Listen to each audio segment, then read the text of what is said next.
జపాన్లోని ఉత్సునోమియా నగరంలో ఎలుగుబంటి సంచారం స్థానికంగా కలకలం రేపుతోంది.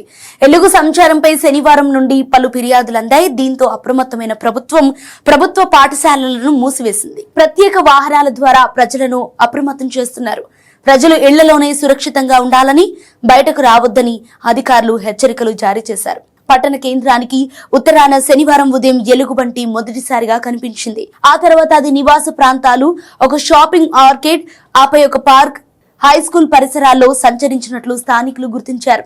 చివరిగా సోమవారం ఉదయం ఒక హోల్సేల్ మార్కెట్ సమీపంలో ఎలుగుబంటి కనిపించడంతో నగర వ్యాప్తంగా ఆందోళన మరింత పెరిగింది.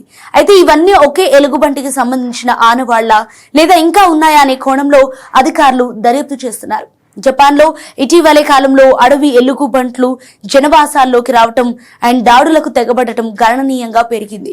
గతేడాది దేశవ్యాప్తంగా ఎలుగుబంట్ల దాడుల కారణంగా 13 మంది ప్రాణాలు కోల్పోయారు.